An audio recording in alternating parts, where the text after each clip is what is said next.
The premise that I'm being forced into believing is that apparently this is actually as good as any other era in CSGO, and I'm just a G2 hater. I'm just a delusional G2 hater. It's a really strong scene. G2 are as good as Prime Astralis, and I'm only saying the scene is weak because I'm a chronic G2 hater, because I was definitely wrong about Hooksy, definitely wrong about JKS. They're actually the greatest team ever assembled. Hooksy is the greatest IGL, and to deny these facts is blasphemy, and you're a hater, you know? Okay, well, all right, yeah, sounds legitimate. Definitely sounds like something Richard Lewis would do. I mean, you know, Richard Lewis never can handle being wrong, you know, even though, like, publicly joke about all the stuff I've got wrong, you know, like being wrong about League of Legends being a successful game, probably the wrongest I've ever been. It's fine, but I guess this is the one that stings so much. I can't take the L, as the kids say. But let's just assess that, right? How strong is this era really?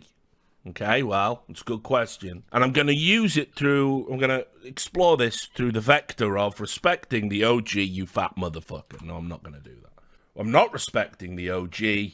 I'm talking about the OG instead. This is OG CSGO announcing a roster update that Nexa will be stepping back from the team temporarily for personal reasons. Now, personal reasons is the best way ever to sort of have somebody step down from anything, because, you know, when you say personal reasons, what you're really saying is respect my privacy. It's something that's none of your business. Now, I'm obviously sympathetic because very often this can be something serious. And yes, I'm also a big believer in none of your business. Can't help but notice that went by the wayside in the pandemic, but won't get into that. You know, and we went through, like, I want to say like 2 years it was of like none of your business with Olaf, right? And I think now generally it's just the strategy.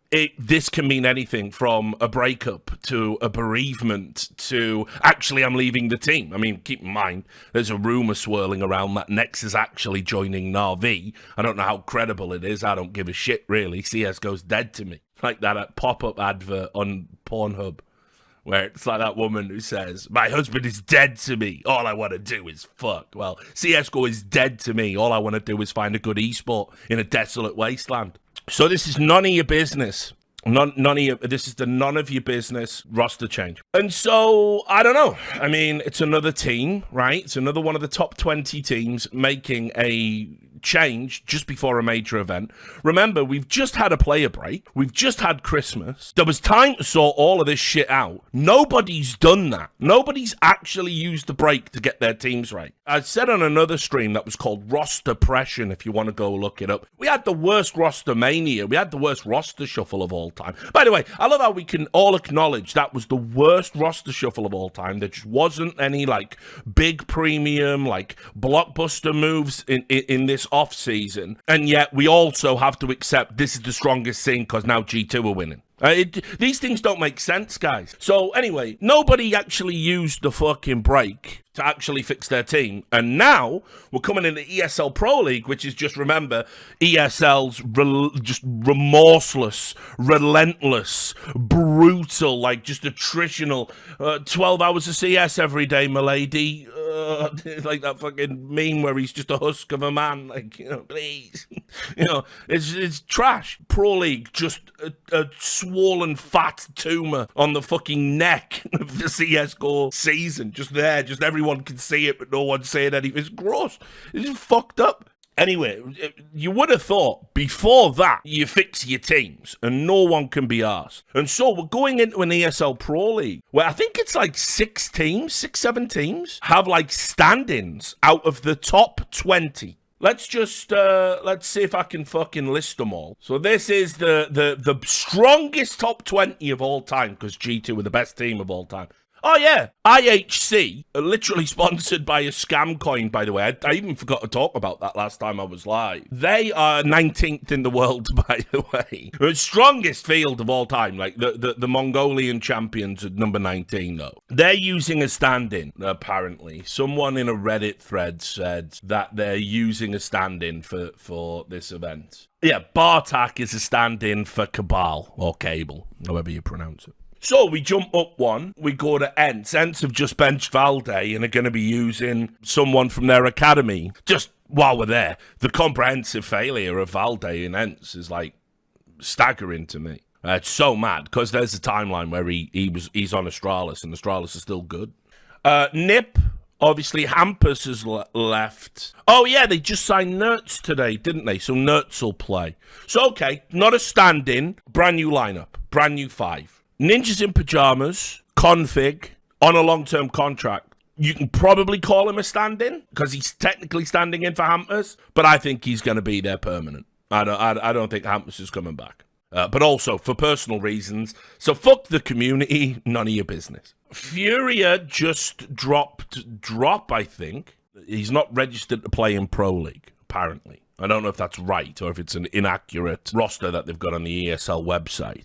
There's just nothing to say about Astralis. I mean, whatever. They're losing in the fucking RMR. I mean, that's their team. That's the team they think's going to get back to winning things. I mean, whatever, mate. Sound. I don't know. Maybe holding on to the fucking glory days of 2018 with Glaive and Zipnix isn't a winning strategy. But, listen, we exist in a timeline, right, where I am told JKS is a star player. Unironically, I'm choking on how foul a concept that is. JKS is a star player, but Blame F is also a terrible low-impact player. People believe these two things simultaneously. Like, all right, yeah, makes sense. Big have just dropped Searson, who was their mad, streaky star player. They're going to be playing with a new player. I guess also sort of technically not a stand-in, but brand new lineup. Cloud9 have signed Buster. He didn't play for 8 months. That's brilliant. OG have just lost Nexa, so they are replacing Nexa with Nico as a stand-in, not the good Nico, the Danish Nico. And, by the way, 8th in the world. OG. Respect your OG, you fat motherfucker. OG are the 8th best team in the world, apparently. And everyone thinks the scene is fine. It's a fucking sick joke. OG. We're getting rid of our IGL. We're using a stand-in. We're going to have someone who apparently calls mid-round, but never been an IGL in his career, take over at IGL. Strongest the scene's ever been, by the way. Vitality won't have Dupree. Dupree's going to be on paternity leave. They're using Jax. And that is ESL Pro League. I'm not even going to get into Navi's done, all the stuff I said on the last stream, whatever. Those are all of the standards. I probably missed a new lineup as well. Obviously, Outsiders is technically a new lineup, but they've had one event, so whatever. It's just garbage. The scene is garbage. If you think this era is a strong era for CS:GO, if you think this year, if you want to know what the best thing for the scene would be right now, you'll say it's a radical solution I'm about to propose, but it would work. You basically tell all the other teams, don't bother coming to the events. So you only have G2 and Heroic at your events. You let them play a final for all of the money. G2 win it all. Heroic get runners-up every time, and the rest of the scene fix their team before Paris. That would be the solution. That fixes it, because this is garbage. You have got teams that aren't real teams that probably still aren't going to be real teams by the time the major rolls around. They cannot be competing at events right now. It's too embarrassing. Every game is a fucking coin flip, and no one is playing good CS. G2 are playing acceptable, well-executed CS, and that is the high standard. I bet if you were even to look at their stats, the things like utility and stuff like that, I bet it would be behind all the other great teams of the eras. They're not doing anything amazing. That's the truth. Their core should have always been a contender for best team in the world, like Munazi, Nico, and those three plus any other two. You're always going to be competing for the top spot. The fact that JKS and Hooksy was such a massive drag factor at the start. They've really Hooksy has really elevated his individual game. He hasn't. His stats haven't changed. There's barely any change at all. Meanwhile, everyone else on the team has elevated their game, and that's and also more importantly, everyone else in the world has decreased exponentially. There's no real teams anymore. It's just G2 and Heroic. That's it. FaZe, FaZe are a shadow of themselves. They're not really playing well because, they haven't had time to reinvent what they need to do. Rain's a bit rusty, expected, got his first kid, respect it. Carrigan, he's at the end of his career. This probably be his last year competing. He might even retire, depending on how the major goes. But certainly once the Grand Slam is out of the running, that's his legacy-defining moment, essentially, because Carrigan could be remembered as like the IGL GOAT, especially if Glaive keeps playing. The longer this Astralis keeps going, this all harms Glaive's legacy. And if Carrigan wins a Grand Slam and then maybe another major, you go, oh, okay, now we got a real conversation, you know? But instead, he's going to bottle the Grand Slam, not do anything at the major, and Glaive's going to keep the crown. There you go, Flowmore. Have you apologised for all the stuff you said about Hooksy? No, and you can clip this, because I see Hooksy's clapping back at people, which will make the incredible power of dickhead magic all the sweeter down the road. Because obviously, look, yeah, they are the best team in the world now, but if you want to be king of this, if you think that's an achievement, fine, like, set your sights as low as you want, mate. But Hooksy is still shit. I'll never apologise for saying he's shit, because he's shit. He is a carried, boosted... He's not even a tier 1 pro in my eyes. So, and I'm never going to say otherwise, because it's not true. I don't care if we bought him a title, he's Lord Hooks. I don't care. I have watched Counter-Strike for 20 years. He is one of the worst professional players I've ever seen, if not the worst. I will never apologise for saying that, because it remains absolutely true. And like I say, anyone who disagrees with that doesn't know what they're talking about. I do know what I'm talking about. Really funny to see, Richard's takes about the game are all terrible. Don't know, I've got an incredible batting average on shit like this. The only thing that went wrong this time, this is a 6-month-old opinion that people are bringing back, because the thing you feel for Hooksy, it's not respect, it's pity. You're just too emotionally underdeveloped to recognise that. You pity him, and that's fine. I pity him too. But, you know, all of that harassment can't have been nice. I feel genuinely sorry he went through that, but it doesn't alter the fact that he's not a good player. That proves you're a very humane person. But I'm talking about Counter-Strike, not humanity, you know? So, no, I'm never going to apologise for that. That's mental. Why would I ever apologise for saying a shit player is shit? Just because, like, what? He won a couple of tournaments in the weakest era of CS since 2013. Well done, I guess. While being giga carried. Like, okay, cool. That would be like retroactively going back and saying, like, Fifth Laren wasn't the worst player on NIP or something like that, you know? I love Robin, so the truth is the truth.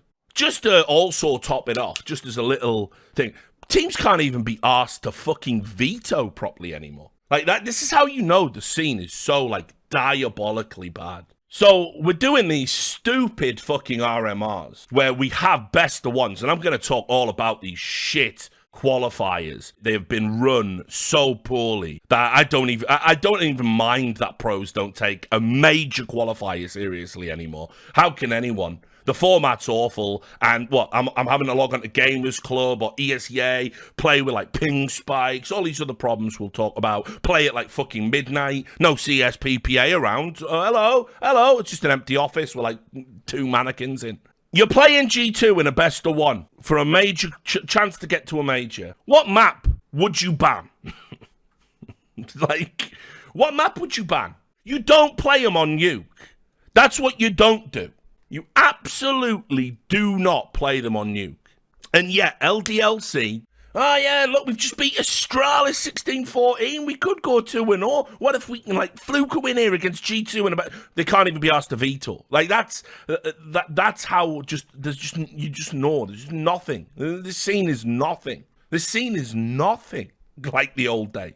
Like, whatever. It's just a world qualifier. I can't even be asked to veto properly. What's that? They haven't lost Nuke in, like, fucking months. They're the strongest team in the world, and this is their strongest map. Yeah, in a best of 1. All right, then. So don't tell me this scene fucking counts. ESL Pro League's going to be so bad. Just give it to G2 now. Just give it to them. Between now and the major, if G2 don't win everything and win that major, it is an embarrassment. I would be ashamed if I was them. So that's the standard I'm setting. That doesn't sound like I hate them very much, does it? As always, a fucking realist to the end. But yes, so this scene is garbage, and obviously because it's garbage, the qualifiers were garbage. Where to even begin? So I guess we'll start with my good pal and colleague M&M's. he put this tweet out which sort of summarizes what's been going on in the RMR. It's been a fairly shitty qualifier so far from Blast and Gamers Club. Choice of platform, choice of start time, choice of schedule, admin communication, and overall experience has been very poor. And he himself was highlighting a tweet saying, guarantee you most teams in a qualifier didn't even know high seed gets to pick team A or B, that team B gets to pick side, and you aren't supposed to play the knife round. You know how many knife rounds I've watched? Teams have just been knifing for nothing. They're not even following the fucking rules properly. Are you fucking serious? Like, is this real? Is there not an admin? Like, could just say, guys, what the fuck are we all... They're literally running around shanking each other like dickheads. Like... I just can't be fucked. Like, I can't take this serious. And no one else is taking it seriously. Why the fuck should I? This is a joke. Then you had this happen, right? This was a doozy. Reddit thread time. We all love it when Richard reads Reddit threads in a silly voice. Some say that's his best contribution to the scene. That and what about Today Dickhead, which evidently is going to be on my... That's what's going to be put on my tombstone. I know it now. When I keel over for being a fat motherfucker, it's just going to be there, isn't it, on the tombstone? What about your life today, dickhead? Just dead. How's my fucking corpse days today, dickhead? Just there. Just there. That's it now. You know, all the awards, Lifetime Achievement Award, gone forever because I said a funny thing with dickhead in it. Perfect.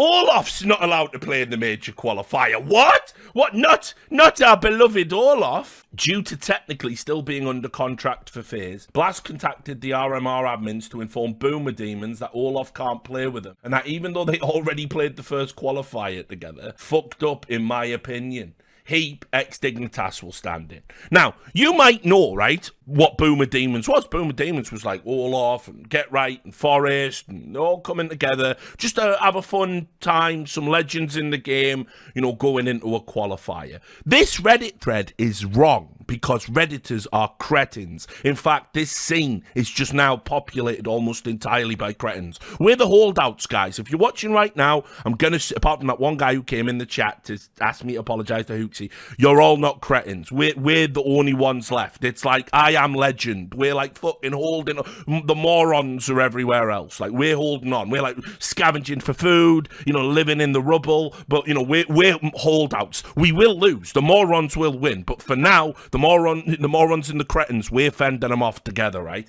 Because due to technically still being under contract, there's nothing fucking technically about it, dickhead. But he signed a streamer contract to be there for FaZe. It was a reward for being like a great servant to the team, played in the FaZe all-star lineup, obviously. You know, had some problems. They had to use a stand-in for him, but then he got to be a stand-in again and come back when they needed him. And like, it's rare FaZe does something good.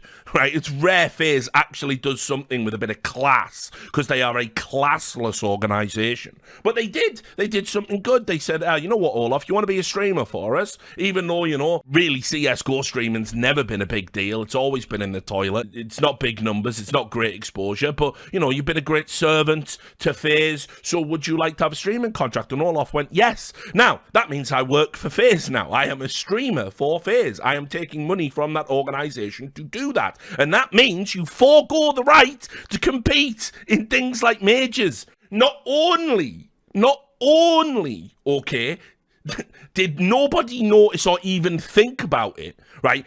It used to be the rules back in 2016 when people used to listen to me, right? We had Valve come out and say, you have to publicly disclose all your businesses, send it to the person running the RMRs, running the majors, and we need to make a determination about whether or not you need to divest because of conflict of interest, right? Because, understand, it comes back to the thing that I will have to just fucking, I know, I need to get it tattooed on my forehead, right? It'll fit as my hairline keeps retreating back, right? Conflict of interest, it doesn't matter. It doesn't matter if people aren't doing it. If they can possibly do it, then you can't allow it because it might happen, and that's how we keep everybody honest. That's the entire purpose of conflict of interest rules, to stop breaches of integrity before they happen. So I know Olaf don't give a shit what happens to FaZe, but there is a world where Boomer Demons could have won, or could have played an opponent, or, you know, that could have,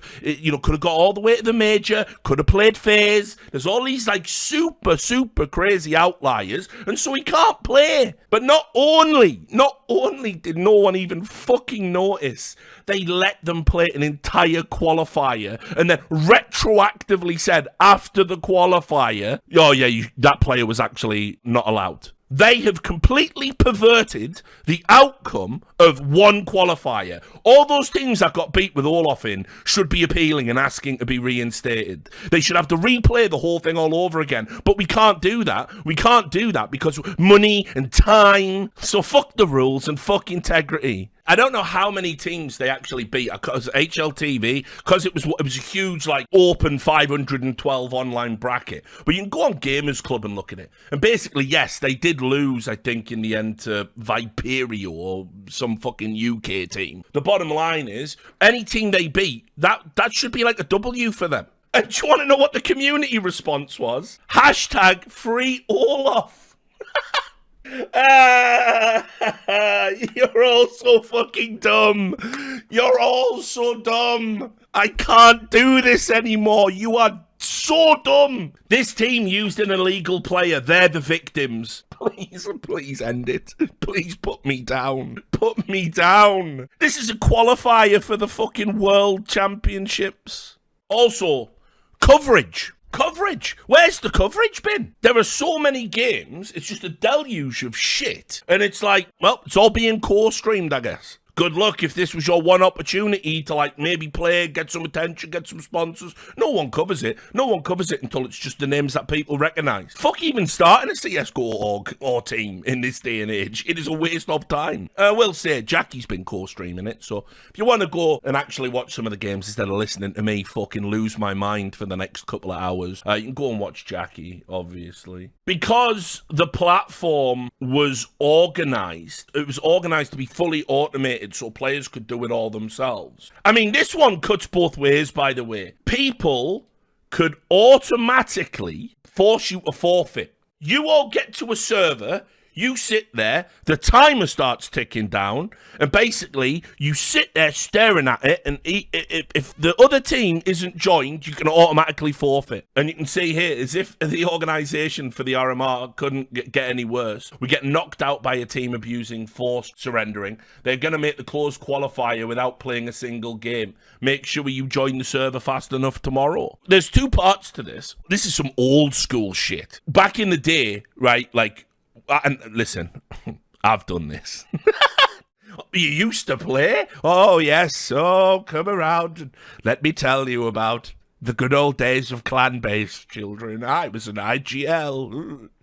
The hooksy of my time, they say. What you used to do back in the day, you start your game, the sites you would book who you played in the league or the ladder you were in. You would literally automate it on the website, click a button on the team. Do you want to play at 8 o'clock tomorrow? Then you sit, you wait, and if they accept it, the server details were on your team page, so, you know, and you would join their server or your server, depending on what you agreed, or ping considerations back in the day, you know, and then you would sit there, and once your 5 were on, you would time it. And they had 15 minutes to get on. And you could screen cap if all 5 weren't on. Right, that's a forfeit win for us. We're going up in the ladder. They're like, see you, lads. Yeah, but all 5 are here now. Why don't we play the game? No, actually, I think we're going to lose this one. I really don't want to play Aztec. Bye. See ya. That's a W for us. They would post on the forums, these cunts are fucking forfeiting us. And then people would be replying, but why don't you turn it on time, dickhead? And you would all have a forum argument about it. And we'd be like, yeah. People didn't even say easy W back then. You wouldn't even say it. It would just be like, yeah, cheers for the win, lads. Yeah, free win. Free elo. Yeah, see you. I did it because there was one team I just really didn't want to play because they were just a bunch of online cunts. And so they turned up late and, you know, I definitely took the W off them. Like, suck my nuts, you know. But also the other thing you could do. Back in the day, we all had to record point-of-view demos using anti-cheat software. There was Equitas, X-Ray, ESL Wire, you know. depending on what league you played in. I think Cal had their own as well. I played in Cal, I think. That's the Cyber Athletic League if you fucking really want to go old school. Back then, PCs were hot garbage.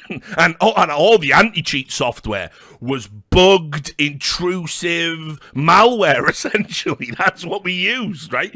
So you'd be playing your game, you'd have like fucking 10 FPS, like, because your rig can't fucking cope with playing the game, recording a demo, and running the anti-cheat. And so demos would fucking bug out. Demos would break down. Some people just wouldn't record because they literally couldn't play and record. And so at the end of every fucking loss, the first thing you do, particularly Germans love this shit. The Germans love this shit. You just go, demo, please. You just ask for the demo of the top fragger. He had some suspicious players. We would like the demo. And of course, you would go, oh, mate, you got your demo, yeah? We need to upload it. Like, no, sorry, mate. The demo's bugged. It stopped recording in the middle of a game. I must have fat fingered it. Oh, my PC crashed. Oh, nightmare. Oh, well, I guess it is the win for us then. Listen, that's fine. That's fine in, like, Bush League shit. World Championships, qualifiers for World Championships, like, and you're doing that. I'm sorry, it went all on the server. Goodbye. Now, listen, get on the server on time, dickheads. That's the bare minimum I expect from a professional player. What is this, NA? Just everyone's like, just wake us up 5 minutes before the game, yeah. You know. But for fuck's sake, then... a player just got banned, like, just in the middle of it. You can see here, this is reported on dust2.us by Ryan, who's going to feature heavily in this segment, because we're coming back to conflict of interest. I got sent some fucking just hilarious DMs. Right, player banned during RMR qualifier for cheating, right? Gamers Club might have some of the best anti-cheat in North America, apparently.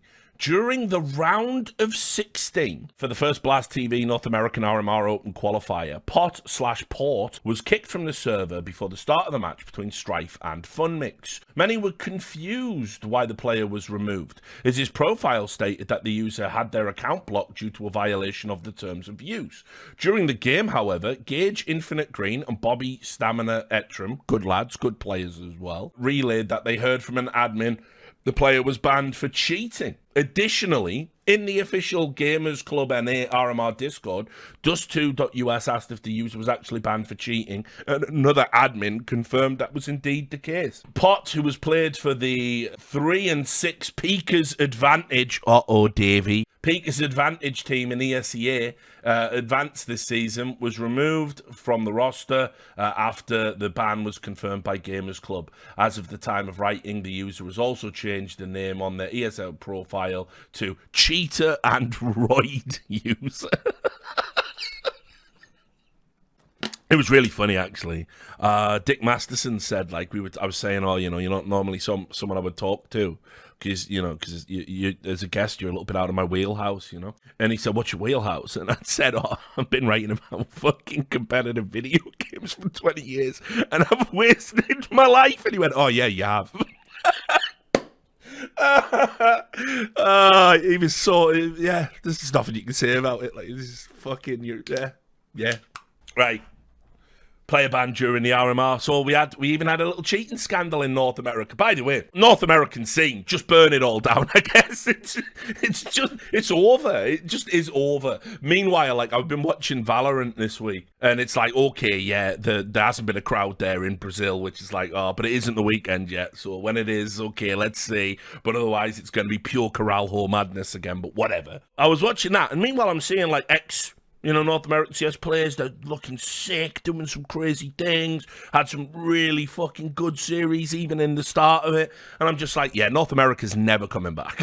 Why would you? It's a fucking waste of everyone's time. Just get rid of it, like. And also, here you go, Because, Richard can never take the L and admit he's wrong. I'm now on 2 podcasts with Pansy and Mike's, the head coach of 100 Thieves Valorant. And in both of them, I go, I think you'll have an epic turnout for fans. And I think it'll put the CSGO major to shame. I reckon it'll be like a full house. And it's like a 10,000 seat stadium, right? And so far, there's been like 150 people turn up. It's like, oh, please, God help me. Please. If they don't turn up on the weekend, it's like, for fuck's sake, someone will clip that. Rick Hard L Uwis at it again.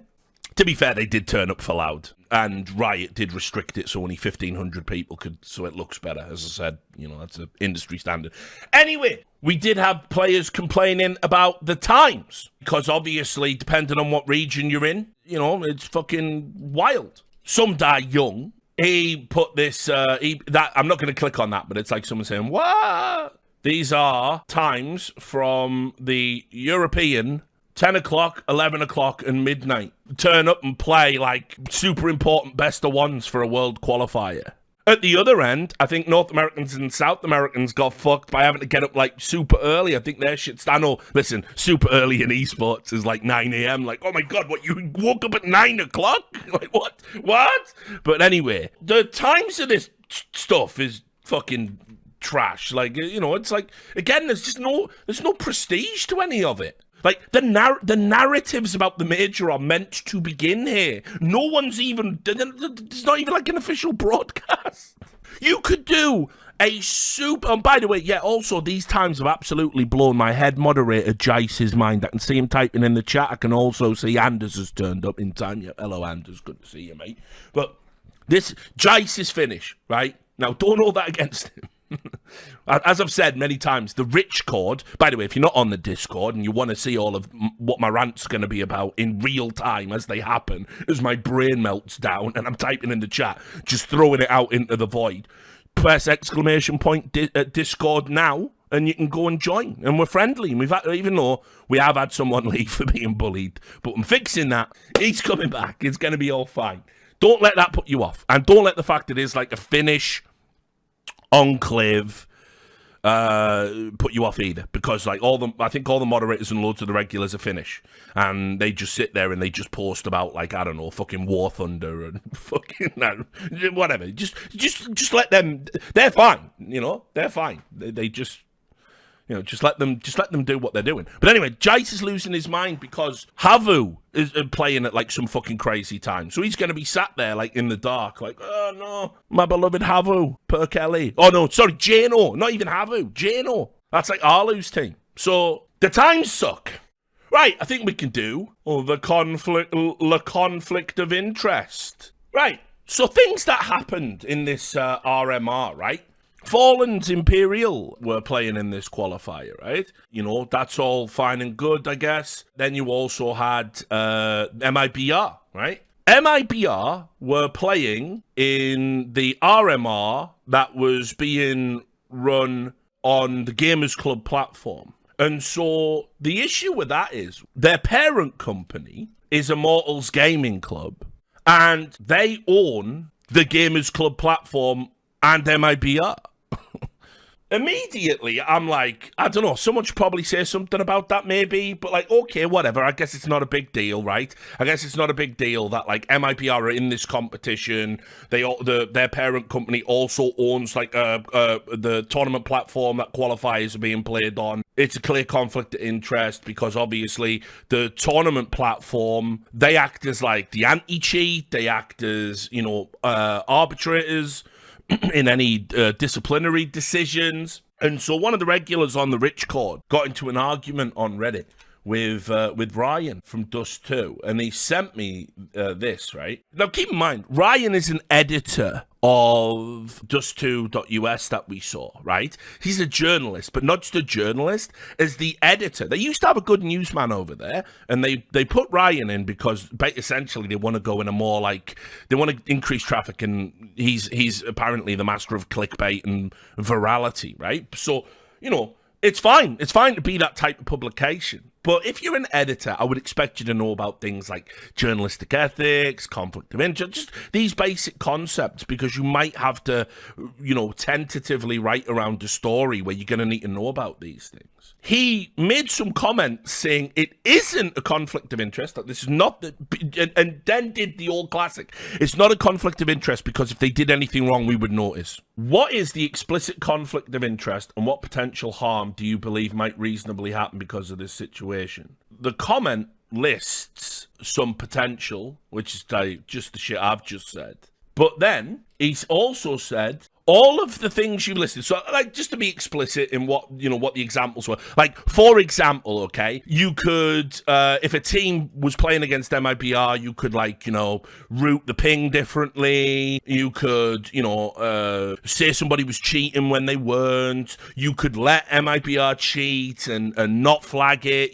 There's all these things you could do theoretically. But also, just on top of that, if there were any complaints, like say MIBR said, oh, we want to replay because the ping was too high, and you would be inclined, because they're your business partner, to go, oh yeah, that seems reasonable. Meanwhile, people who've already played they played against teams with fucking illegal players that shouldn't have been registered, people automatically forfeiting, so obviously it's just a clear conflict of interest. But anyway, all of those are a divestiture from the norm and would immediately be scrutinised. Such actions would cause more significant harm to the company's reputation than it would be advantageous to helping MIBR make it to the RMR. Of course, the company could do all of those things, but thinking that it would be realistic or in the realm of possibility is not rational. And this is the mad part. In the DM, he said he read the comments on stream, and that was why he deleted them. But he was on stream saying, oh, and I know, this kid doesn't know what he's talking about,